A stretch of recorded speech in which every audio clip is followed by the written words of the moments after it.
Breaking news చూస్తున్నాం. Congress MP Priyanka Gandhi భర్త Robert వాద్రాకు ED సమన్లు జారీ చేసింది. హర్యానాలో ఓ భూ ఒప్పందం కేసులో రెండోసారి సమన్లు పంపింది. షికోహర్ ల్యాండ్ కేసులో రాబర్ట్ వాద్రాకు ఏప్రిల్ 8న తొలిసారి ఈడీ సమన్లు పంపించింది. రాబర్ట్ వాద్రా విచారణకు హాజరు కాకపోవడంతో రెండోసారి ఈడీ నోటీసులు జారీ చేసింది. దీని గురించి మరింత సమాచారం మా నేషనల్ బ్యూరో చీఫ్ కళ అందిస్తారు. కళ, చెప్పండి.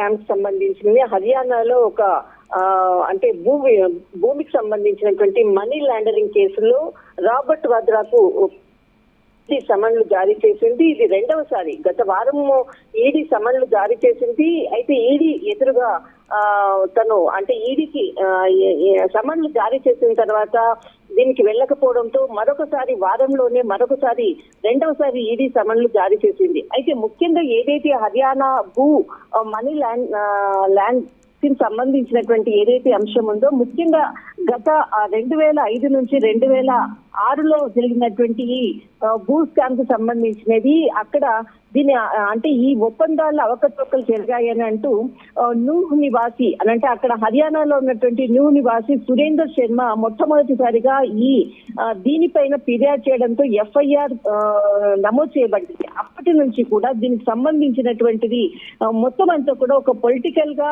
అటు కాంగ్రెస్ తర్వాత బీజేపీ నాయకుల మధ్య మాటల యుద్ధం జరుగుతూ ఉంది. అయితే ఈ స్కామ్ కు సంబంధించినది ఈడీ దీనిపైన కూడా మొత్తం అంతా కూడా సమాచారం తీసుకొని అప్పటి నుంచి కూడా దీనికి సంబంధించినది దీని వెనకాల ఉన్నది ఎవరు అన్నటువంటి విషయాన్ని అన్నిటిని కూడా రాబట్టడం చేసింది. దీనికి సంబంధించింది కూడా ఈడీ రాబర్ట్ వాద్రాని కూడా తర్వాత ప్రియాంక గాంధీకి సంబంధించిన సమాచారాన్ని పూర్తిగా రాబట్టి పూర్తి సమాచారంతో వారికి సమన్లు జారీ చేయడం జరిగింది.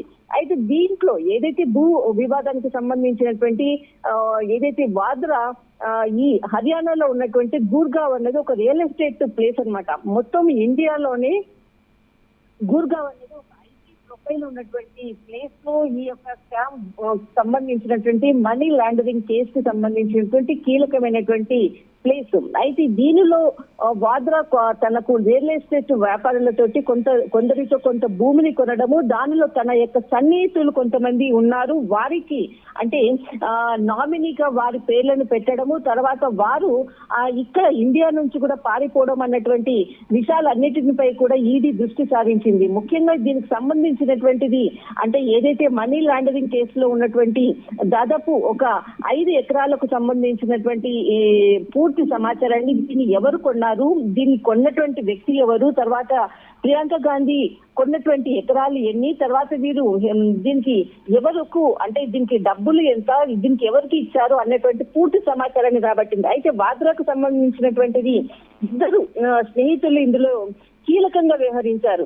ఒకరు మనకు తంబి అనేటువంటి ఒక కీలకమైనటువంటి వ్యక్తి. అయితే ఇతడు ఇండియా నుంచి కూడా అంటే ఇతడు 67 ఏళ్ల వ్యక్తి తంపి అనమాట. ఇతడు ఫారెన్ యాక్ట్ కింద కేసు నమోదు చేసి ఇతన్ని అరెస్ట్ చేయడం జరిగింది. అయితే ఈ కొనుగోలు అమ్మకం వ్యవహారాల్లో ఇతడు చాలా కీలకంగా వ్యవహరించాడు.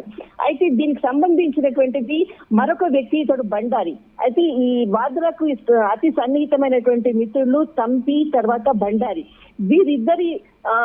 వీరిద్దరు తర్వాత వాద్రా వీరు ముగ్గురు కలిసినటువంటి రియల్ ఎస్టేట్ మనీ లాండరింగ్ కేసులో కీలక వ్యక్తులు అన్నది ఈడీ గుర్తించింది.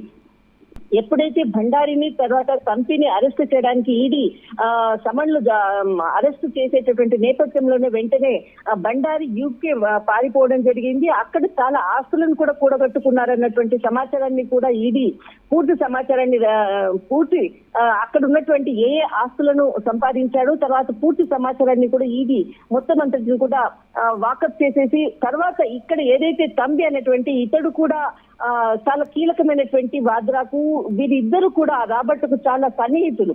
అయితే గత తంబిని దాదాపు జనవరిలో 2020లో అతన్ని అరెస్ట్ చేయడం జరిగింది తంబిని. తర్వాత ఇదే కేసు కిందట తర్వాత తనని బెయిల్ తీసుకొని రావడం కూడా జరిగింది. అయితే ఈ మొత్తం గత కొన్ని సంవత్సరాల నుంచి కూడా దీని మీద జరుగుతూ వస్తుంది. కానీ ఎట్టకేలకు ఈడీ మాత్రము గత వారం ఇచ్చినటువంటి రాబర్ట్ వాద్రాకు సంబంధించినటువంటి సమన్లు ఇవ్వడము తర్వాత అటెండ్ కాకపోవడము మరొకసారి వారంలోనే తిరిగి సమన్లు ఇవ్వడం అన్నది ఇక్కడ చాలా కీలకమైనటువంటి పాయింట్. అయితే దాదాపు 24 గంటల క్రితము వాద్రా ఒక స్టేట్మెంట్ ఇవ్వడం జరిగింది. అంటే పొలిటికల్ గా నేను ఎంట్రీ ఇవ్వబోతున్నాను అంటే కాంగ్రెస్ పార్టీ ఆహ్వానిస్తే ఖచ్చితంగా నేను యాక్టివ్ పాలిటిక్స్ లోకి ఎంటర్ అవుతాను అన్నటువంటి స్టేట్మెంట్ దాదాపు 24 గంటల అయింది. ఆ 24 గంటల తర్వాత ఇలాంటి ఈడీ మరి మరొకసారి సమన్లు ఇచ్చింది అని అంటూ కొద్దిసేపటి క్రితమే కాంగ్రెస్ కి సంబంధించినటువంటి సోషల్ మీడియాలో ట్వీట్స్ మాత్రము ప్రారంభమయ్యాయని చెప్పవచ్చు. అయితే ముఖ్యంగా ఏదైతే నిన్న ఇచ్చినటువంటి ఒక big update, Robert Vadra Congress Sonia Gandhi కానీ, రాహుల్ గాంధీ కానీ, ప్రియాంక గాంధీకి ఎలాగో తనకు నేను పాలిటిక్స్ లో రావడం చాలా ఇష్టము, కానీ వారిద్దరికి సమ్మతం అయితే నేను యాక్టివ్ పాలిటిక్స్ లో నేను ఖచ్చితంగా వస్తాను, బీజేపీని ఎదుర్కోవడానికి కూడా నేను సిద్ధంగా ఉన్నాను అంటూ కూడా 24 అవర్స్ బ్యాక్ ఇచ్చినటువంటి స్టేట్మెంట్ ఇవ్వగానే ఇలాంటి సమన్లు వచ్చాయి అంటూ కూడా మరొకసారి కాంగ్రెస్ సీనియర్ పెద్దలు ఇక్కడ సోషల్ మీడియా వేదికగా తర్వాత వాట్సాప్ లో మెసేజ్లు ప్రారంభమయ్యాయని చెప్పవచ్చు సింధు. రైట్, థ్యాంక్ యూ కళ.